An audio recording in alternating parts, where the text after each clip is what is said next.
हमेशा। भगवान ने कैसे युक्ति निकाली, 1 महीना बढ़ा दिया अपने भक्त के लिए। क्षण में प्रहलाद जी जब पुकारे भी नहीं, उन्होंने सिर्फ विश्वास से कह दिया कि इस खंबे में भगवान है।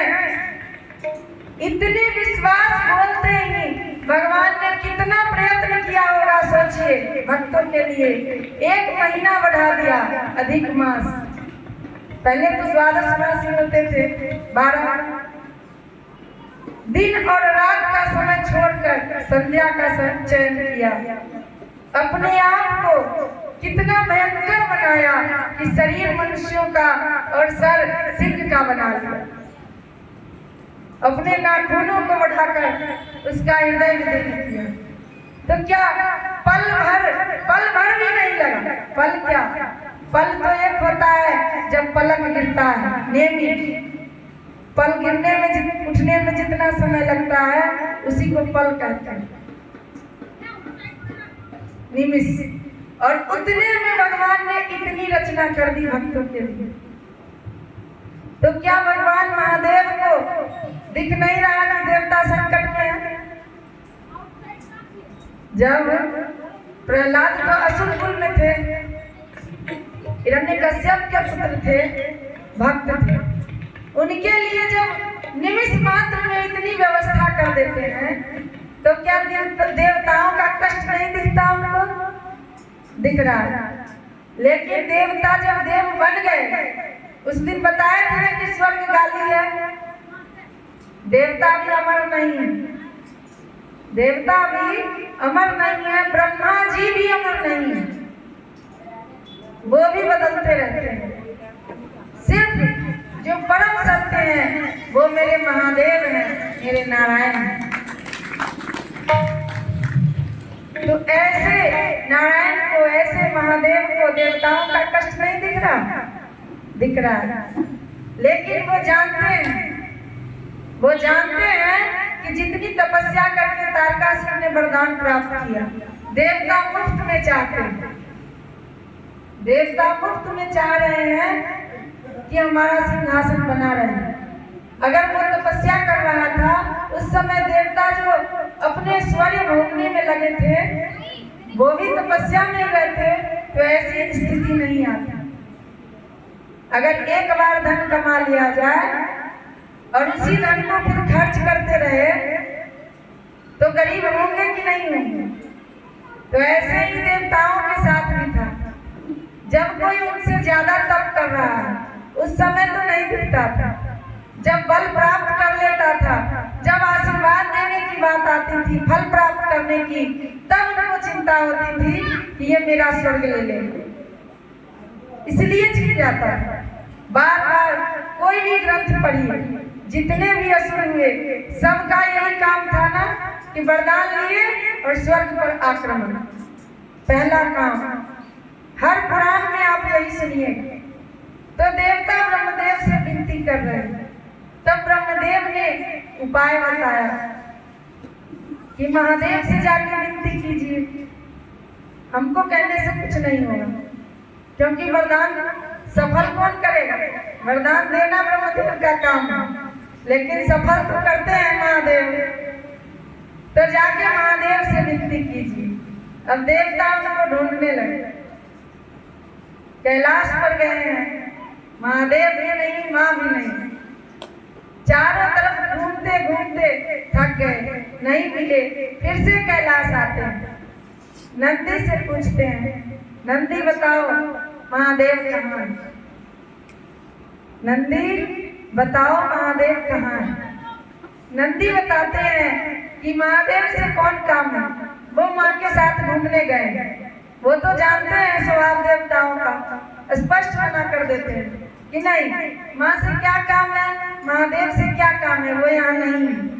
लेकिन बताना पड़ता है। देवताओं के आग्रह पर नंदी बताते हैं कि माँ को लेकर महादेव किसी गुफा में गए।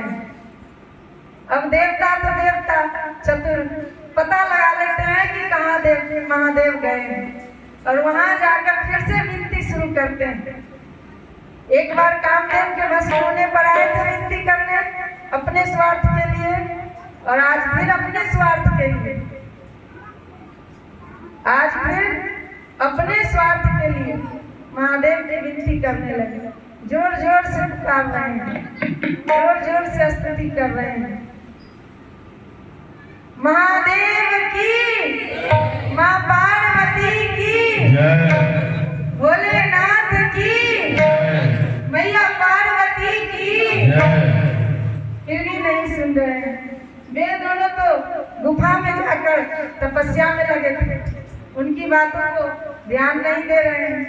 लेकिन बाबा तो ऑर्डर दानी, जब देवता सब मिलकर बहुत अनुनय विनय करने लगते हैं, बहुत सारी स्तुति करते हैं, तब महादेव प्रसन्न हो जाते हैं, उनका ध्यान खुल जाता है। सभी देवता उनकी विनय स्तुति करते हैं। हम सब भी करें।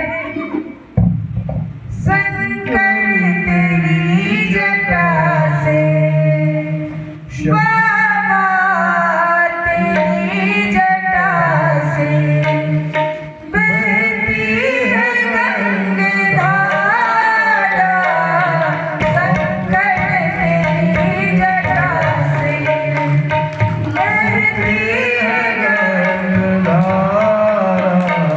काली घटा के अंदर, काली घटा के अंदर जिंदामणि उजाला। बाबा तेरी जटा से, शंकर तेरी जटा से बहती है गंगाधारा।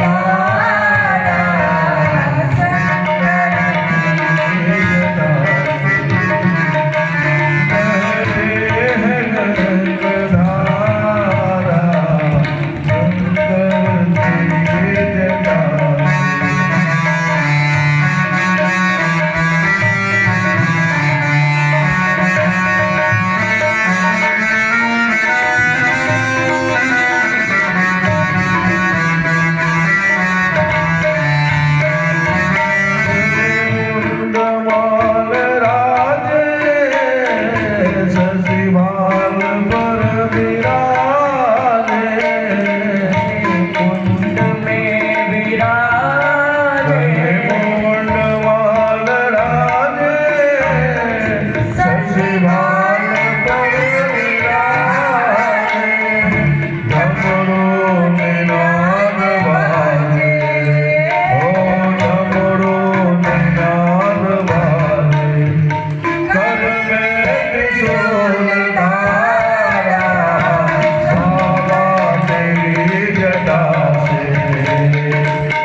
तुरंत बाहर आ गए, गुफा से तुरंत बाहर आ गए और कहने लगे कि हे देवताओं, बताइए क्या काम है। देवता अधीर जोर जोर से विनती करके कहते हैं, हे महादेव, हम लोग तारकासुर के आतंक से इतने भयभीत हैं, लेकिन आप तो भूल गए, आप हम सबको भूल गए, हम दर दर की ठोकरें खा रहे हैं। तब महादेव क्रोधित होकर कहते हैं, ये देवताओं, जब तक फल पकता नहीं तब तक उसमें स्वाद नहीं होता। जब तक कोई फल पकेगा नहीं उसमें स्वाद नहीं आएगा।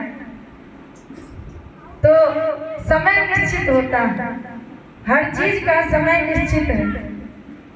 हमें आपके संकट का भान नहीं था, हम तो आप ही के उद्धार के लिए माँ को लेकर यहाँ गुफा में आए थे, तप कर रहे थे। बिना ब्रह्मचर्य के, बिना तपस्या के संपूर्ण फल तो किसी को नहीं मिलता। तप के बल पर ही ब्रह्मदेव सृष्टि की रचना कर रहे हैं। सबसे पहले ब्रह्मदेव तप किए, आगे सुनेंगे लिंग के महात्म्य में। विष्णु भगवान भी दिन रात तपस्या में रहते हैं, ध्यान लगाए रहते हैं, तभी तो वो जगत का संचालन कर पाते हैं। और महादेव भी दिन रात ध्यान में ही रहते हैं, तब जगत का कल्याण होता है। तो महादेव आज कहते हैं कि जो भी जिस समय पर निश्चित है वो उसी समय पर हो। अगर पहले हम समय से पहले किसी काम को कर ले तो वो आगे हमें भोगना पड़ता है। एक आदमी नदी के किनारे टहल रहा था, दूसरे आदमी को देखा जो पूरा मन बना के नदी में छलांग लगाने की सोच रहा था। उसने पूछा कि क्या कर रहे हो भाई, तुम डूब जाओगे। तो उसने कहा कि हम डूबने ही आए हैं। उसने कहा कि हम डूबने ही आए हैं। तो फिर वो टहलने वाला व्यक्ति पूछता है कि क्यों डूबने आए हो, इतनी सुंदर जिंदगी भगवान ने दी, तो इसे तुम खत्म क्यों कर रहे हो। तो वो रोने लगा और अपनी व्यथाओं को सुनाने लगा कि मुझे बहुत कष्ट है, मैं अपना शरीर त्याग कर दूंगा। तब उसने समझाया कि अरे मूर्ख, इस शरीर को जो तू त्याग कर रहा है कष्ट ना हो इसलिए, कष्ट के कारण ही जा रहा है, तो क्या आगे कष्ट नहीं होगा। अगर आज हम क्रम से पढ़ रहे हैं, नर्सरी LKG UKG 1 2 3 4 जाते हैं, 10 जाते हैं, 10 तक जाते हैं, 11 12 आगे बढ़ते रहते हैं। लेकिन कोई जो सोचे कि हम पहले पढ़े नहीं, पहली बार में ही 12 कर ले, 12वीं पास कर ले, तो होगी किसी को नहीं होगी। नाम लिख भी जाएगा, एक तो नाम नहीं लिखाएगा, और लिखा भी गया तो उसे कुछ समझ में नहीं आएगा क्या पढ़ना है क्या लिखना है। तो फिर से नर्सरी में जाना ही पड़ेगा, जाना पड़ेगा कि नहीं। 12वीं के बाद भी नर्सरी में जाना पड़ेगा। तो आज जब तू अपने कर्मों को छोड़कर आत्महत्या कर रहा है, तो फिर जन्म लेगा, तुमको शुरुआत से शुरू करनी पड़ेगी। माँ के गर्भ में जाना, बचपन बिताना, और वो सारे कर्म जो तूने अभी त्याग कर दिए वो तेरे हिस्से हैं, वो कोई लेता नहीं किसी का कर्म।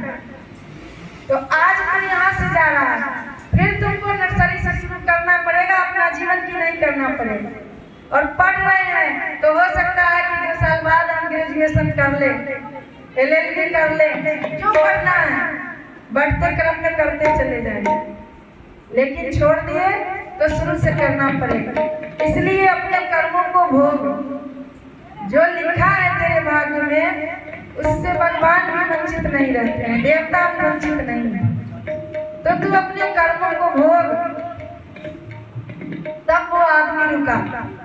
तो ऐसे ही भगवान कहते हैं, महादेव कहते हैं कि जो भी समय निश्चित है, जो भी समय निश्चित है उसमें उलट फेर नहीं करना चाहिए। आप देवता इतने अधीर हैं कि मेरे और पार्वती के तेज से जो पुत्र उत्पन्न होता वही तारकासुर को मार सकता था, लेकिन आपके उद्विग्नता के कारण, धैर्य न धारण करने के कारण हमको वहां से आना पड़ा और उसी समय महादेव का तेज जमीन पर गिर गए, पृथ्वी पर गिर गए और महादेव क्रोधित होकर फिर से गुफा में चले गए। महादेव देवताओं पर क्रोधित होकर फिर से गुफा में वापस चले गए। इतने में माँ पार्वती बाहर आई। जब माँ पार्वती ने महादेव के तेज को पृथ्वी पर देखा तो वो तो क्रोध और पीड़ा में व्याकुल हो गई और देवताओं को डांट लगने लगी, हे देवताओं, तुम इतने अधीर, इतने स्वार्थी हो कि तुम्हें ये भी भान नहीं रहा कि अगर माँ और महादेव कुछ कर रहे हैं तो उसका भी कोई कारण है। तुम्हें विश्वास नहीं था, जहाँ विश्वास नहीं वहाँ सर पटकने से कोई फायदा नहीं। कितना भी सर पटक लीजिए, विश्वास नहीं है भोले बाबा सुनेंगे तो कितना जल चढ़ाइए, बेलपत्र चढ़ाइए, कोई पुण्य फल नहीं मिल सकता। माँ क्रोध में, गुस्से में और पीड़ा में भरी हुई और देवताओं को देखकर श्राप दे गई।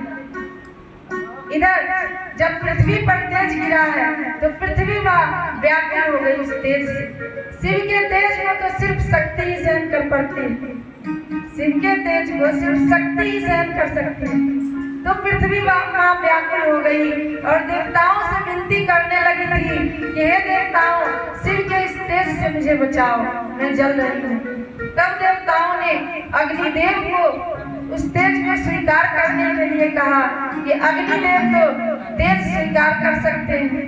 तो अग्निदेव कबूतर बनकर उस तेज का भक्षण कर दिया। माँ ने जब देखा कि शिव के तेज को अग्निदेव अपने में रखे हुए हैं तो माँ ने अग्निदेव को भी श्राप दे डाला, ए अग्नि, तूने मेरे और मेरे पति के तेज को अपने अंदर धारण किया, तुम्हारे कारण मैं माँ नहीं बन सकती। तो जा, मैं तुझे श्राप देती हूँ कि तू कभी भी किसी को मुंह दिखाने लायक नहीं रहेगा और तुझमें भक्षा भक्ष सभी तरह की चीजें जाएंगी।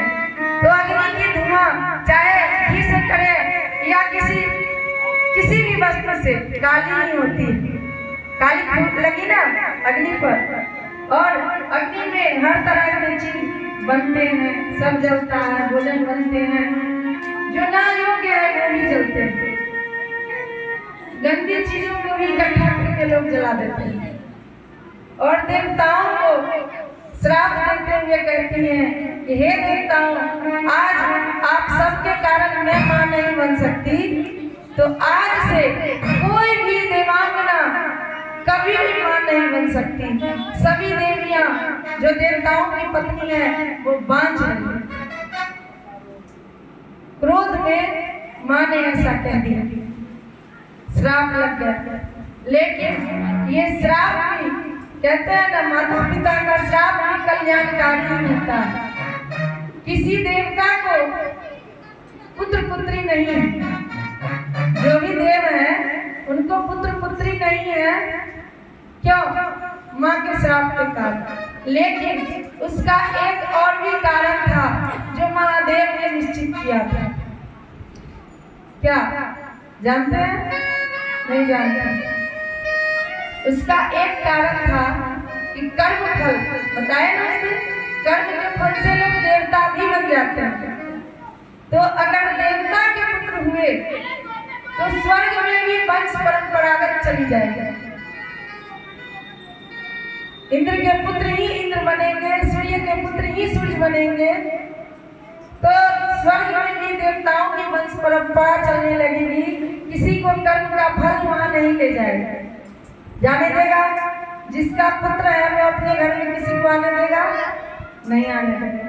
इसीलिए देवताओं को भी श्राप लगा कि पुत्र पुत्री नहीं है, जब वो अपने स्थान से हटेंगे तो फिर कोई दूसरा जाएगा। तो सबका कितना कल्याण करते हैं, कितना कल्याण करते हैं बोले बाबा। हम आप भी चाहे तो देवताओं के पद पर विराजमान हो सकते हैं कि नहीं। तो माँ ने श्राप दे दिया कि कोई भी देवी माँ नहीं बन सकती। जिस तरह मुझे मातृत्व का सुख आप लोगों ने नहीं होने दिया, तो आज से कोई भी देवों की स्त्री माँ नहीं बनेगी। इस तरह से कहकर माँ भी निराश होकर गुफा में चली गई तपस्या के लिए। बहुत उदास है। और इधर अग्निदेव भी शिव के तेज को सहन नहीं कर पा रहे। अग्निदेव भी शिव के तेज पुंज को सहन नहीं कर पा रहे, वो भी जलने लगे। और प्रथम दिवस हमने बताया था कि देवता अग्नि में जो आहुति पड़ती है वही देवताओं का भोजन है।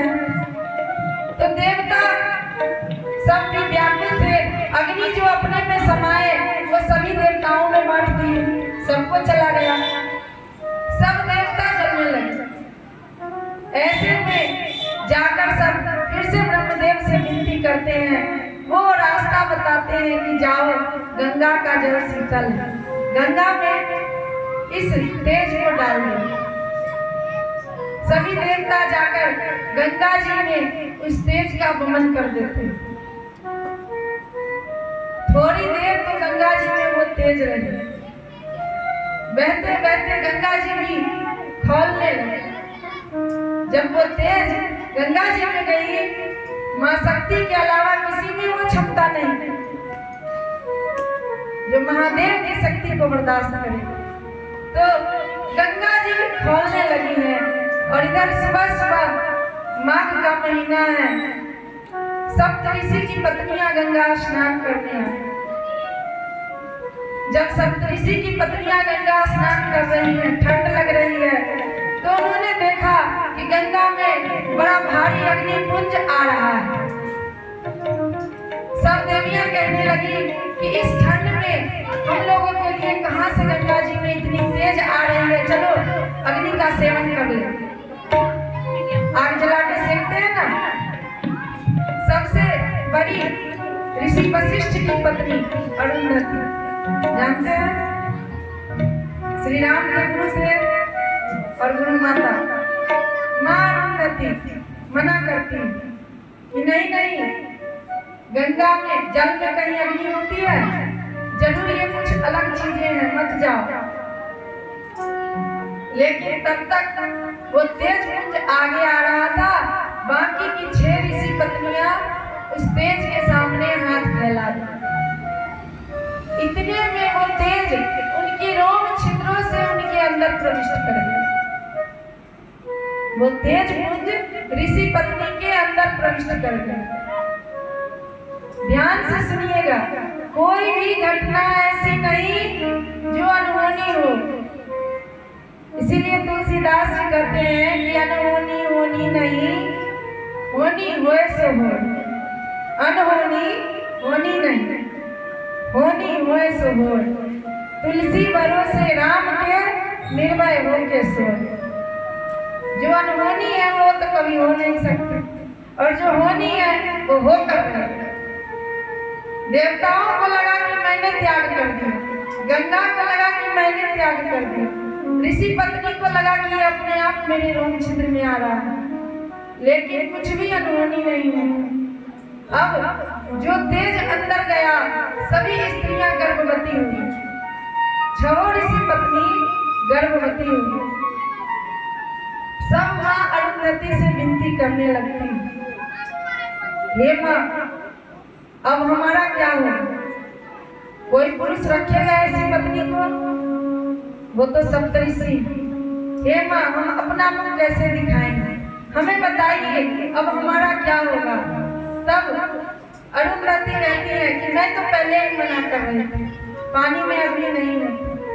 बिना विचारे जो करे सो पाछे पछता है ना।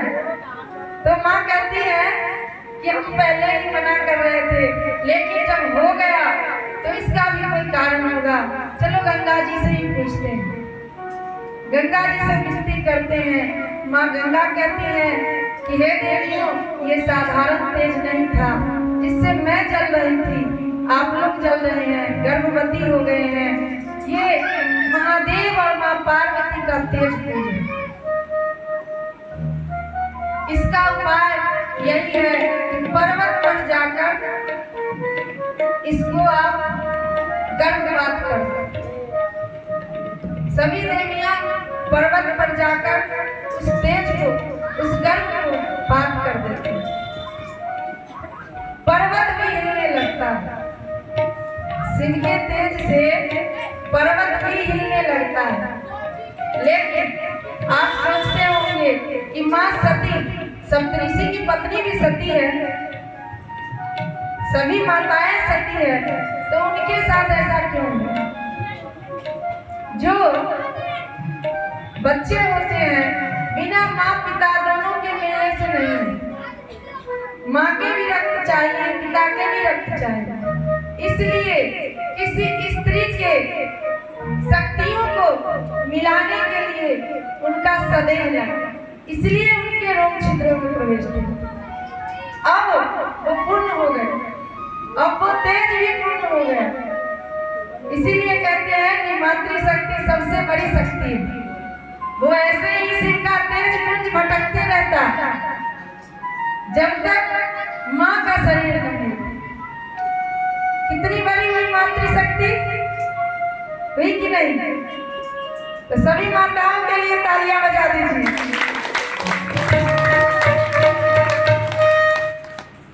जब सातों देवियां पर्वत पर उस गर्भ का पात करती हैं, तब वो गर्भ धीरे धीरे पर्वत जब हिलने लगता है तो पर्वत से नीचे गिरने लगता है, और नीचे गिरकर सरकंडे के बन में, सरकंडा जानते हैं? नहीं जानते? सरकंडा कुश जैसा होता है, वो मोटा होता है, उसके अंदर पतली पतली पत्तियां जैसी होती है जिससे झोपड़ियां बनती हैं। वैसे ही सरकंडे के वन में जाकर वो पर्वत से गिरने लगा और सरकंडे के बीच में उसकी पत्तियों पर अटक गया और 6 टुकड़ों में 6 जगह 6 स्थान पर वो गिरा। क्योंकि माँ का शरीर मिल चुका था उसे, इसलिए वो तेज पुंज 6 बालक के रूप में हो गया।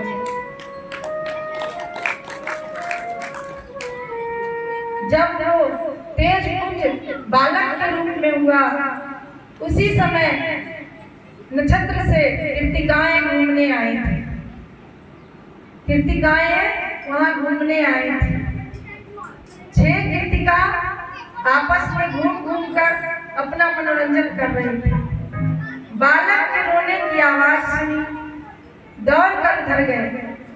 उनका अपना कोई संतान नहीं था। कृत्तिकाएं ऐसे मान लीजिए जैसे अप्सरा, उनका विवाह नहीं हुआ था, तो वो सब बालक की आवाज सुनकर जोर दौड़ी और देखती हैं कि इतने बालक किसके बालक हैं। वो चिल्लाने लगती हैं, खोजने लगती हैं इस बालक के माता पिता कौन है। चारों तरफ देखती हैं, कोई नहीं है। सब एक एक बच्चे को गोद में उठाकर प्रेम करने लगती हैं। महादेव का प्रताप देखिए, सभी माताओं के स्तन से दूध आने लगता है और सब उस बालक को दूध पिलाने लगती हैं और भगवान का धन्यवाद करते हुए सभी अपने लोक को जाती हैं। और 6 कृत्तिका जब रास्ते में जा रहे हैं तो रास्ते में ब्रह्म ऋषि विश्वामित्र जी मिले। सभी कृत्तिकाओं ने देखा कि विश्वामित्र जा रहे हैं, ये तो त्रिकालदर्शी हैं, इन्हीं से पूछ लिया जाए कि ये किसके बच्चे हैं। ऐसे तो चोरी का अपराध हो जाएगा। विश्वामित्र से जब पूछती है कि हे विश्वामित्र बताइए ये किनकी संतान है, तब वो बताते हैं कि हे कृत्तिकाओं, अभी तो ये आप ही की संतान है, क्योंकि आपने इन्हें दूध पिलाया है।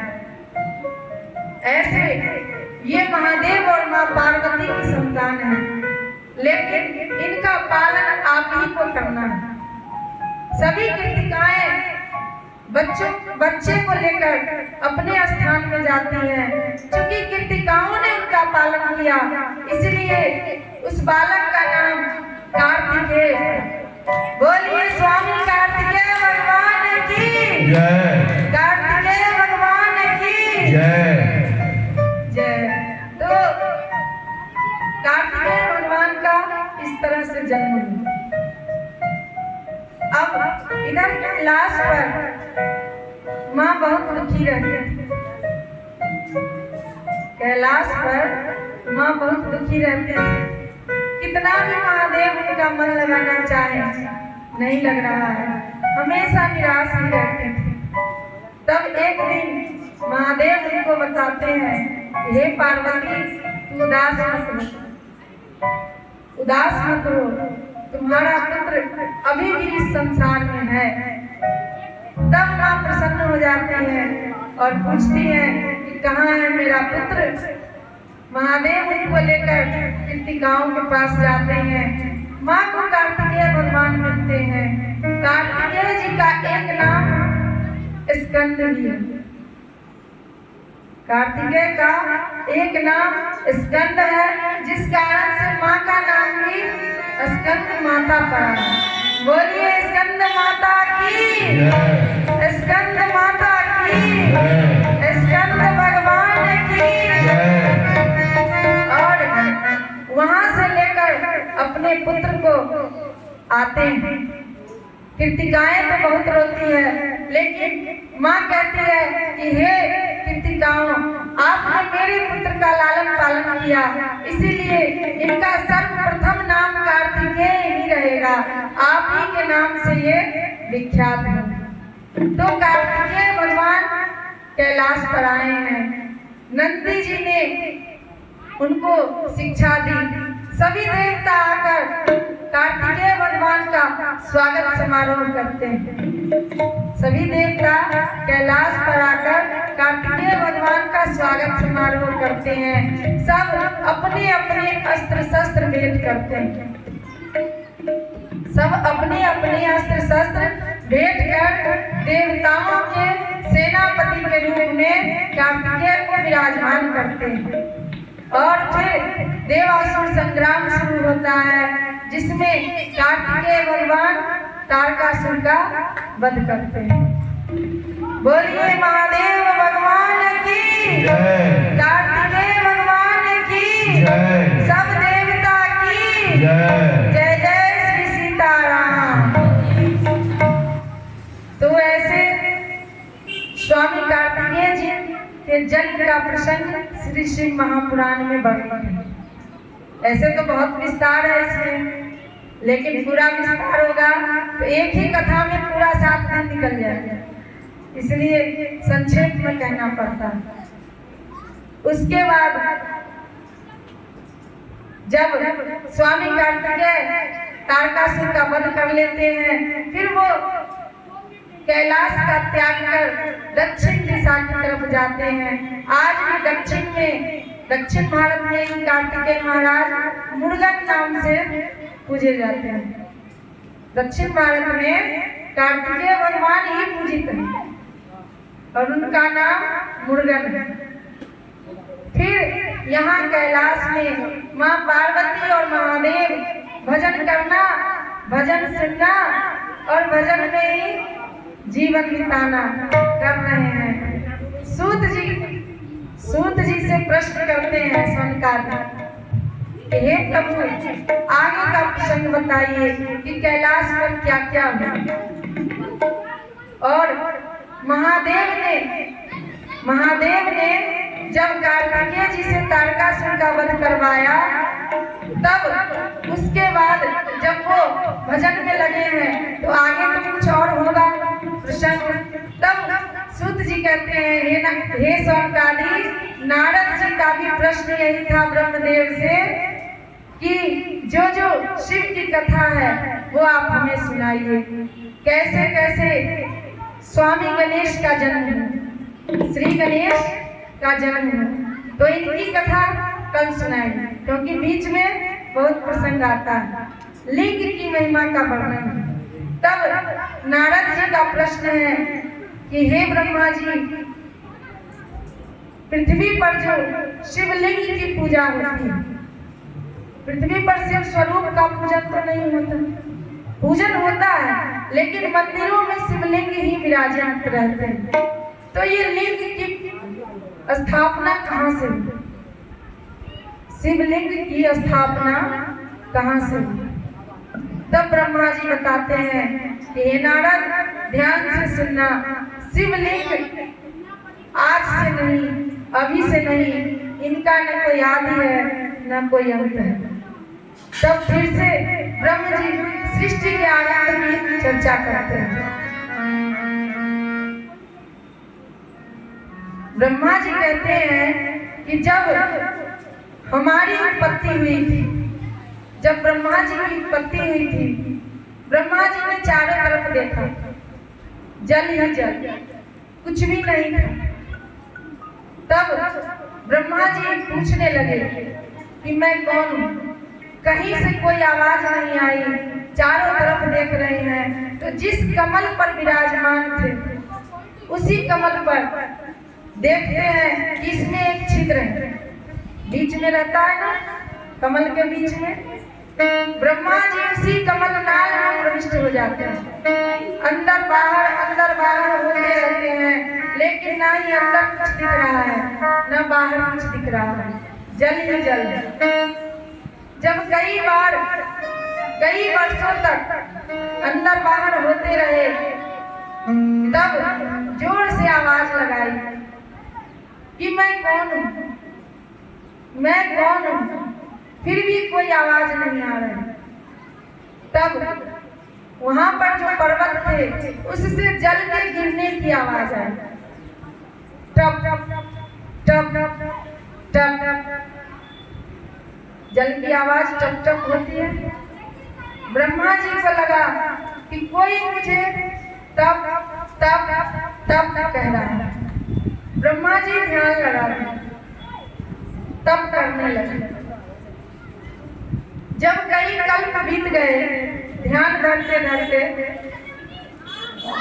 तब सामने उनके नारायण खड़े थे। जब कई कल्प बीत गए तब करते करते, तब उनके सन्मुख नारायण प्रकट हुए। ब्रह्मदेव ने पूछा कि मैं कौन हूँ?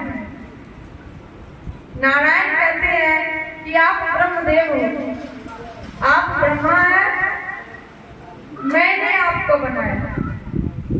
नारायण श्री हरि कहते हैं कि आप ब्रह्मा हो और मैंने आपको बनाया। फिर ब्रह्मा जी कहते हैं कि नहीं, आपने मुझे नहीं बनाया, मैं इस पृथ्वी पर इस भूमंडल पर सबसे पहले आया, क्योंकि जब मैं था तब कुछ भी नहीं था, मैंने आपको नहीं देखा। इतने वर्षों की तपस्या के बाद मैं आपको देख रहा हूँ। नारायण कहते हैं कि नहीं, आपने मुझे नहीं देखा, मेरे ही नाभि के कमल से जो उत्पन्न नाल थी जिसमें आप अंदर बाहर हो रहे थे, आप मुझे नहीं देख रहे थे, लेकिन आपकी उत्पत्ति मुझसे ही मिली है।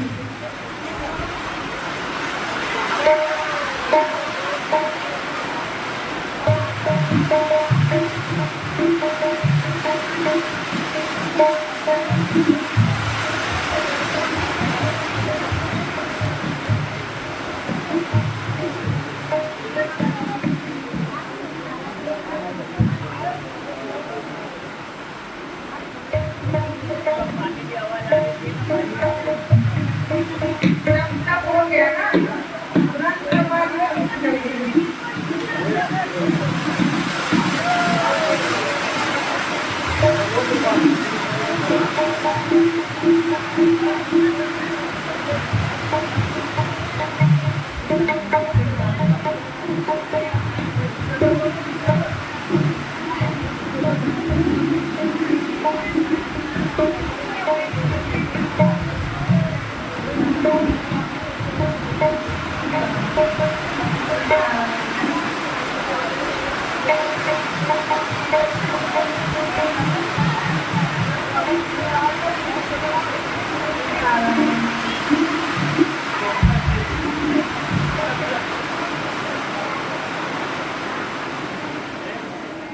हो गया, दसटा पौना था। भगवान सब सुन रहे हैं। कहते हैं कि मुखी यजमान रत्नेश्वर महादेव है, माँ पार्वती है। देखे तो हुआ तो नारायण और ब्रह्मदेव ने बहस छिड़ गई। उस समय महादेव ऊपर आकाश मंडल में, आकाश हम लोगों को दिखता है कि है, लेकिन ऊपर है कुछ नहीं, है कुछ भी नहीं। यही तो प्रकृति है कि लोग पूछते हैं, भक्त पूछते हैं भगवान से कि ऐसा कौन सा खंभा लगाया जो ये ज्यादा फैला हुआ है, न आंधी में गिरती है, न बारिश में गिरती है, न धूप से कभी काली होती है। ऐसा कैसा खंभा लगा बताओ। तो महादेव शून्य में खड़े इस रहस्य को देख रहे हैं। ब्रह्मा और नारायण का बहस हो रहा है। बहस होते होते बात युद्ध तक चली गई, बातें युद्ध तक चली गई। नारायण पाशुपातास्त्र से ब्रह्मदेव पर प्रहार कर रहे हैं और ब्रह्मदेव महेश्वरास्त्र अस्त्र से नारायण पर आक्रमण कर रहे हैं। दोनों ही महादेव को बीच में रखते हैं, उन्हीं के अस्त्र से युद्ध हो रहा। तब ऊपर से महादेव देख रहे थे और बीच में फूल गिराकर दोनों को रोक देते हैं। फूल गिराना मतलब संकेत देते हैं कि कोई ना कोई है जो तुम दोनों के झगड़े को भी देख रहा है। यही मतलब हुआ ना। अभी कहीं से कुछ फेंके तो लोग देखते हैं कि किधर से आए, तो महादेव ऊपर से फूल गिराते हैं, दोनों देखने लगते हैं कि ये कहाँ से आए। तब वही के वही झगड़ा समाप्त हो जाता है। महादेव का अस्त्र है, अगर चल गया तो कुछ न कुछ तो अनिष्ट होगा, इसीलिए झगड़ा समाप्त हो जाता है। और दोनों कहते हैं कि आप जो भी हैं सन्मुख आइए। तब महादेव वहां प्रकट होते। महादेव प्रकट नहीं होते, उनकी भविष्यवाणी वहां आवाज प्रकट होती है। हे देवता, हे नारायण, हे ब्रह्मदेव, आप दोनों से भी बड़े कोई हैं जो आपके इस झगड़े का फैसला कर सकते हैं।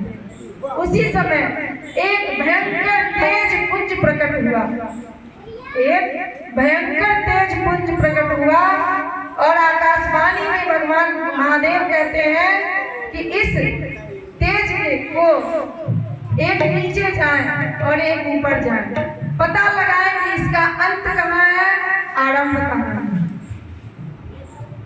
तब गरुड़ पर सवार होकर नारायण नीचे की ओर जाते हैं, हंस पर आरूढ़ होकर ब्रह्मदेव ऊपर की ओर जाते हैं।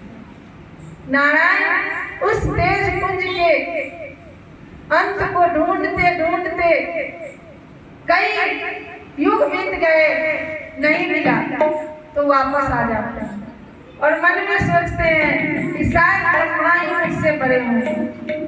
नारायण ये सोच रहे हैं, इसीलिए वो हरि हैं कि शायद ब्रह्मा ही मुझसे बड़े होंगे, क्योंकि मुझे तो अंत नहीं मिला, ब्रह्मदेव को जरूर मिल गया होगा। और इधर ब्रह्मा जी ऊपर जा रहे हैं, जा रहे हैं, जा रहे हैं, जा रहे हैं, लेकिन कोई अंत नहीं मिला, उसका कोई अंत था ही नहीं। तब ब्रह्मा जी सोचते हैं कि मुझे तो अंत नहीं मिला, लेकिन अगर नारायण को इस तेज पुंज का अंत मिल गया होगा तो मैं छोटा हो जाऊंगा।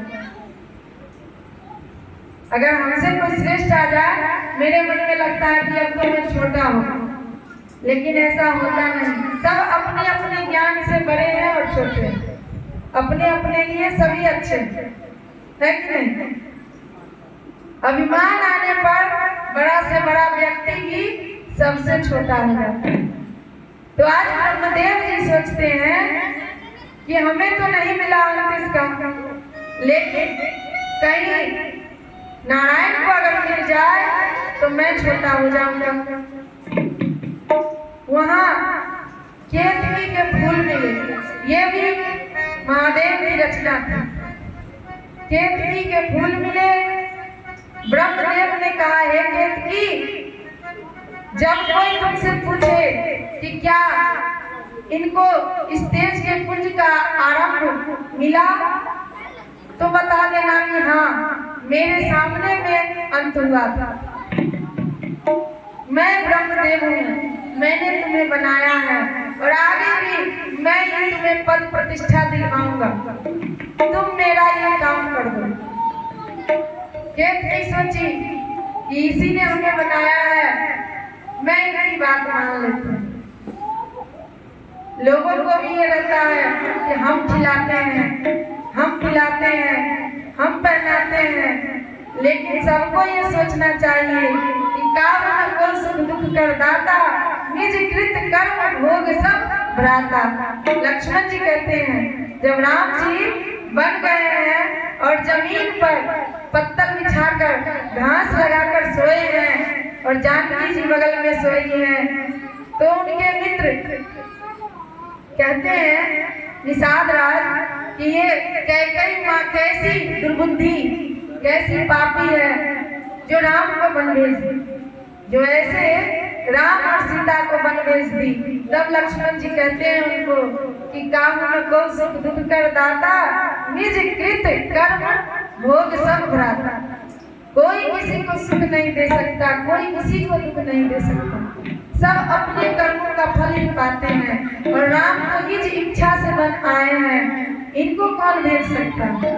और अगर किसी को कोई दुख दे दे तो उसको नींद नहीं आएगी, नींद आएगी, ये चैन से सो रहे हैं। इसलिए इनको माँ ने वन नहीं भेजा, उनको अपराधी मत बनाए। तो ऐसा ही किसी को लगता है कि मैं खिला रही हूँ, माँ बाप को भी लगता है कि बच्चे को मैं खिला रही हूँ, लेकिन ऐसा नहीं है। हो सकता है उस बच्चे के भाग्य से ही हमें कुछ सुख मिल रहा है, अगर वो नहीं होता तो हमको वो सुख नहीं मिलता। तो आज केतकी सोच रही है कि इन्हीं ने हमें बनाया, हो सकता है बहुत बड़ा पद दे दे, झूठ बोलने के लिए तैयार है। ब्रह्मदेव आए हैं, नारायण दास खड़े हैं, महादेव नारायण के सन्मुख आकर कहते हैं कि हे महादेव, मैंने इस तेज पुंज का अंत प्राप्त कर लिया। महादेव पूछते हैं कि इसका कोई साक्ष्य है तो बताओ। तब वो केतकी के पुष्प को आगे कर देते हैं और केतकी की झूठ बोल देती है कि हाँ, हम वही थे जहाँ इस तेज के पुंज का अंत हुआ। लेकिन महादेव तो कण कण में समाये हुए हैं। हरि ओम।